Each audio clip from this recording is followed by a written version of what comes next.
ये स्टूडेंट कक्षा 12 इकोनॉमिक्स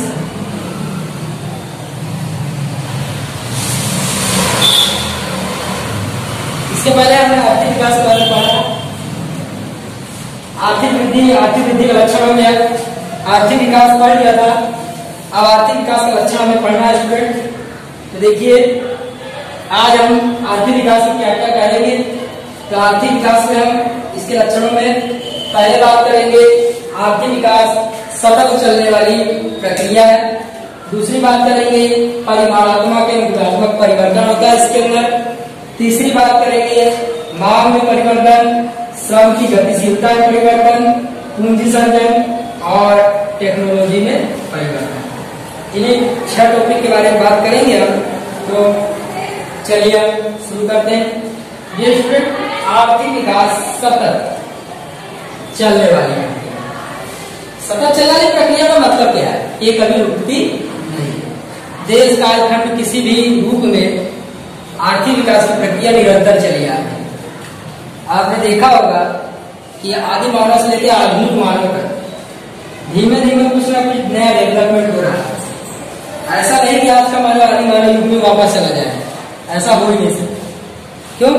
क्योंकि जो आर्थिक विकास की प्रक्रिया है, इकोनॉमिक डेवलपमेंट की जो प्रोसेस है, वो सतत चलने वाली है। ये कभी रुकने वाली प्रक्रिया नहीं है। लेकिन ये बात यहाँ ध्यान देने योग्य है कि इसे हमेशा बनाए नहीं रखा जाए। यानी जिस गति से हम आर्थिक विकास करते हैं कभी कभी उसमें रुकावट आ जाती है। यानी इसी गति से हम नहीं चल सकते। कहीं भी कैसी रुकावट आती है? फॉर एग्जाम्पल अभी कोरोना वायरस का समय चल रहा है। 3 महीना सब घर के अंदर, सबकी इकोनॉमिक कंडीशन डाउन हो गई।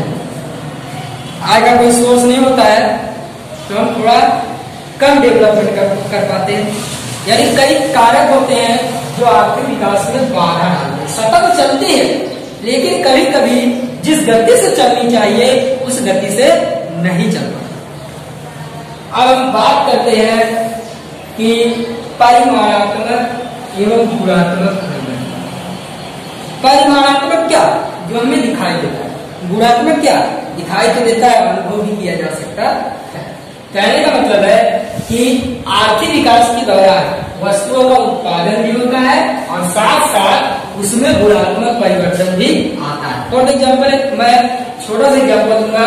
आपका मोबाइल, आप 10 साल पहले या 15 साल पहले आपके पिताजी या जो भी रहे घर के, वो एक छोटा कीपैड मोबाइल यूज करते थे और आज के समय आप एंड्रॉइड फोन वगैरह जो भी है यूज कर रहे हैं। कैसे? तो मोबाइल के किसमें परिवर्तन आया? तो मोबाइल के गुण में परिवर्तन आया और अच्छा परिणाम है। समय के साथ साथ आर्थिक विकास के अंदर क्या होता है? परिमाणात्मक और गुणात्मक परिवर्तन होता है। यानी जो वस्तुएं बनती हैं उनके गुण में निरंतर सुधार होता है।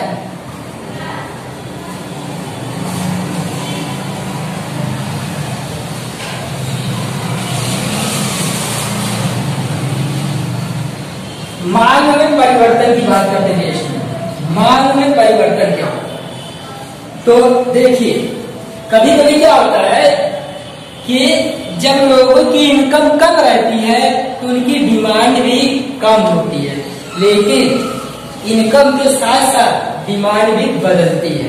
कहने का मतलब है कि अगर व्यक्ति की इनकम कम है तो कम खर्चीली वस्तुओं का उपभोग करेगा, लेकिन जैसे जैसे इनकम इंक्रीज होगी, बढ़ेगी, वैसे वैसे उसका जो वस्तुओं का डिमांड होगा, मांग होगा, उसमें चेंजेस आएगा, परिवर्तन आएगा।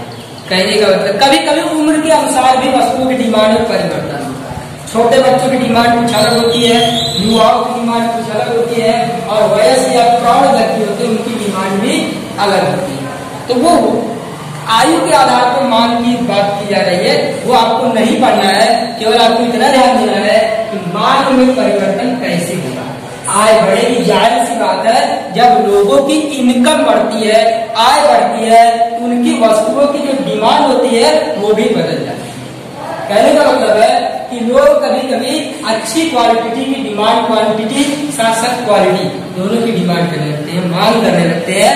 यानी कि कहने का मतलब है कि आर्थिक विकास का एक लक्षण है कि मांग में परिवर्तन होता है।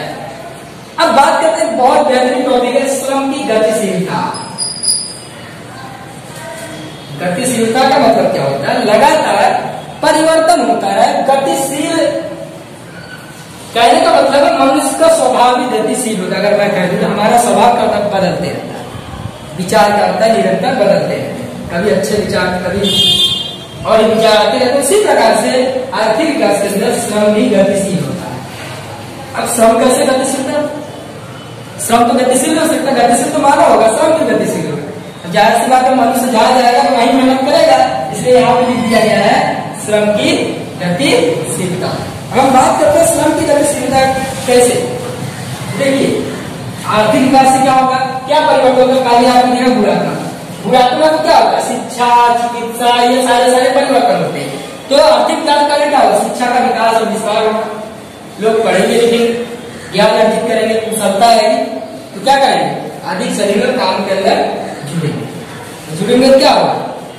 आर्थिक विकास के अंदर और भी क्या चीजें होती है? परिवहन में सुधार होगा, तो व्यक्ति कहाँ जाएगा? एक स्टेट से दूसरे स्टेट में, या इंटर स्टेट भ्रमण करेगा और दूसरे राज्यों में जाके काम करेगा, या किसी दूसरे देश में काम करेगा। कहने का यह मतलब है कि जैसे जैसे आर्थिक विकास की प्रक्रिया शुरू होती है उसे बनाए रखना तो कठिन है, लेकिन इसके साथ साथ परिमाणात्मक गुणात्मक परिवर्तन, डिमांड परिवर्तन और श्रम की गतिशीलता भी होती है। स्टूडेंट उम्मीद आपको इतना समझ में आया होगा। हम बात करते हैं पूंजी सर्जन में वृद्धि। पूंजी सर्जन में वृद्धि का क्या मतलब होता है? तो जैसे जैसे आर्थिक विकास की प्रक्रिया होती है वैसे वैसे लोगों की मांग बढ़ती है, डिमांड बढ़ती है। जाहिर सी बात है डिमांड बढ़ेगी तो कुछ जो व्यक्ति है पूंजी लगाने, मार्केट के अंदर पूंजी लगाएंगे, बाजार के अंदर पूंजी लगाएंगे, किसी उद्योग में पूंजी लगाएंगे, इसी का पूंजी आएगी। पूंजी लगाने वाले को लाभ प्राप्त होगा, फसलों को अधिक आकर्षित होगा और ज्यादा प्रमाण में क्या करेगा? पूंजी लगाएगा, यानी आर्थिक विकास के कारण पूंजी सर्जन में वृद्धि। अगला बात करते हैं टेक्नोलॉजी में परिवर्तन।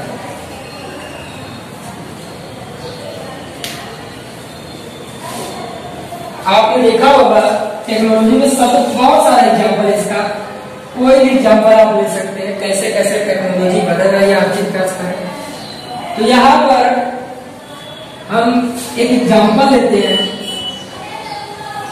बहुत पुराना एग्जाम्पल है लेकिन सटीक बैठता है। 1765 जेम्स वाट की बात कर लेते हैं। उन्होंने बास्ट इंजन बनाया था। कैसा इंजन बनाया था? Bast engine. धीरे धीरे करके कोयले से चलने वाले इंजन आ गए, डीजल इंजन आ गया, आज इलेक्ट्रिक इंजन चल रहा है, सोलर इंजन चल रहा है, बहुत सारे रेलवे के क्षेत्र में विकास हुआ। यानी ये तो एक साधारण सा एग्जाम्पल है, और भी बहुत सारे एग्जाम्पल अगर ले लिए जाए तो कहने का मतलब है चिकित्सा क्षेत्र में आप देख रहे हैं बहुत सारे सेक्टर है जिसमें टेक्नोलॉजी में परिवर्तन आया। कहने का मतलब है कि आप कंप्यूटर क्षेत्र के अंदर देख लीजिए, संगणक क्षेत्र के अंदर देख लीजिए। पहले के समय कंप्यूटर का आकार एक कमरे में जितना होता था, आज उसे आप अपने गोद में लेकर बैठ के मोबाइल जैसे यंत्रों का अपने जेब में लेकर घूम रहे हैं। तो किसका प्रमाण है?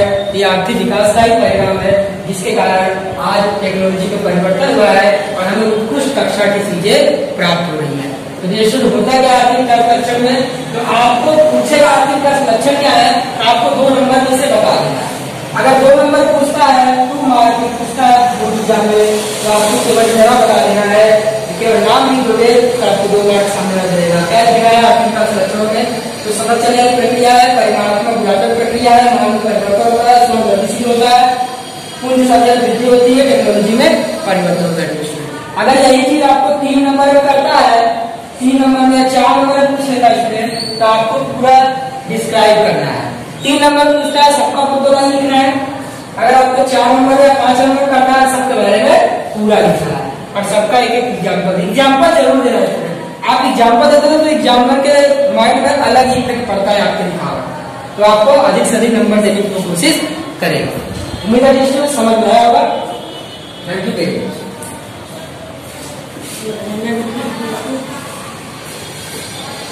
एक मिनट।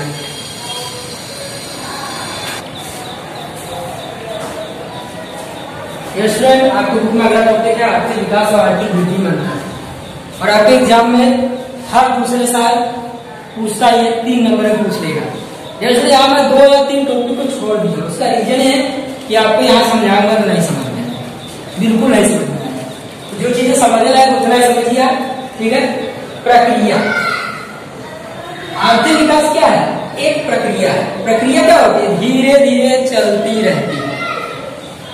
प्रक्रिया क्या होती है? धीरे धीरे चलती रहती है। कहने का मतलब है आपने एक नया घर बनाया, फिर उसमें आप फर्नीचर वगैरह लगाएंगे और धीरे धीरे व्यवस्थित करेंगे, यानी घर का क्या करना है? आप विकास करना है। तो आर्थिक विकास क्या हो गई? एक प्रकार की प्रक्रिया हो गई। आर्थिक वृद्धि क्या है? घटना है। घटना का मतलब जैसे किसान अनाज उगाता है, किसी समय अच्छी बारिश हो गई, सस्ते बीज मिल गए, तो अचानक उसका उत्पादन क्या होता है? बढ़ जाता है। अचानक होने का मतलब है कि आर्थिक वृद्धि क्या एक प्रकार की घटना, एक्सीडेंशियल प्रोसेस है।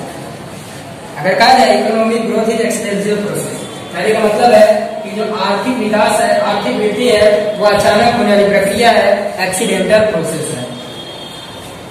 परिमाणात्मक सुधार, यानी इसको आप गणना कर सकते हैं, देख सकते हैं। इसके अंदर परिमाणात्मक एवं गुणात्मक सुधार होता है। कहने का मतलब है कि वृद्धि के साथ साथ विकास होता है। कहने का मतलब है कि यहाँ पर शिक्षा का स्तर, स्वास्थ्य सुविधाएं, बहुत सारी चीजें जो बदल जाती हैं। परिमाणात्मक, ये केवल परिमाणात्मक, केवल इसको मापते हैं। विकासशील, विकासशील का मतलब क्या है? कि जो आर्थिक विकास है ये किन देशों के साथ संबंधित है?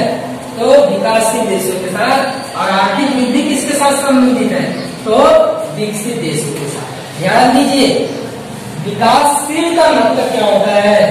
जो अभी नव स्वतंत्र राष्ट्र हैं, जो अभी स्वतंत्र हुए हैं, वो अभी अपने आप को पूर्ण रूप से डेवलपमेंट नहीं कर पाए हैं, विकसित नहीं कर पाए हैं। इसलिए उनको किसकी जरूरत है? तो आर्थिक विकास प्लस आर्थिक वृद्धि दोनों की जरूरत है। और आर्थिक विकास किसके साथ जुड़ा हुआ है? तो विकासशील देशों के साथ जुड़ा हुआ है, क्योंकि ये अभी क्या कर रहे हैं? विकास के मार्ग में है, अभी ये पूरी तरीके से विकसित नहीं हुए हैं। आर्थिक वृद्धि किसके साथ संचालित है? तो आर्थिक वृद्धि विकसित देशों के साथ संचालित है, क्योंकि विकसित देशों ने उन्हें जितना विकास करना चाहिए था, जितना डेवलपमेंट करना चाहिए था, उतना उन्होंने कर लिया है। अब उन्हें क्या करना है? उसको धीरे धीरे इंक्रीज करना है, बढ़ाना है। यानी आर्थिक वृद्धि की घटना किससे संबंधित है? तो विकसित देशों के साथ। ठीक है स्टूडेंट, आर्थिक विकास को मापना कठिन है।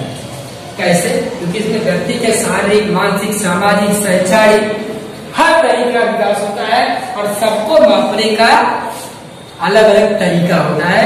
इसलिए आर्थिक विकास को मापना कठिन है, जबकि आर्थिक वृद्धि को आप माप सकते हैं। कहने का मतलब है किसान ने 50 टन का उत्पादन किया, अगले साल उसमें उत्पादन 55 टन हो गया, यानी 5 टन की उसकी वृद्धि हो गई, आप आसानी से माप सकते हैं। लेकिन वही किसान अगर अपने चिकित्सा क्षेत्र में, शिक्षा क्षेत्र में अपने बालकों के लिए खर्च करता है, तो उसको मापना थोड़ा कठिन होता है। कितना परिवर्तन आया है उसे मापना कठिन होता है। आर्थिक विकास को मापना कठिन है, आर्थिक वृद्धि को मापना सरल है। ये विस्तृत है। विस्तृत का होने का मतलब है कि ये बहुआयामी है, इसमें समाज के कई पहलू जुड़े होते हैं, राष्ट्र के कई पहलू जुड़े होते हैं। यानी इस आर्थिक विकास की प्रक्रिया क्या है? बहुत बड़ी है। आप इसे माप तो सकते नहीं है, माप सकते हैं लेकिन कई परिणामी होते हैं, कठिन है मापना। साथ साथ एक विस्तृत संकल्पना है। आर्थिक वृद्धि की संकल्पना क्या है? सीमित है। एक निश्चित समय में एक निश्चित अनुपात में ही वृद्धि की जा सकती है। धीमी, तेज वृद्धि क्या तेजी से होती है, लेकिन विकास क्या होता है? धीमे होता है। क्यों? क्योंकि विकास की जो प्रक्रिया है वो बहुआयामी है, वो किसी एक पर आधारित नहीं है। उम्मीद है स्टूडेंट आप सभी लोगों को समझ में आया होगा। Thank you.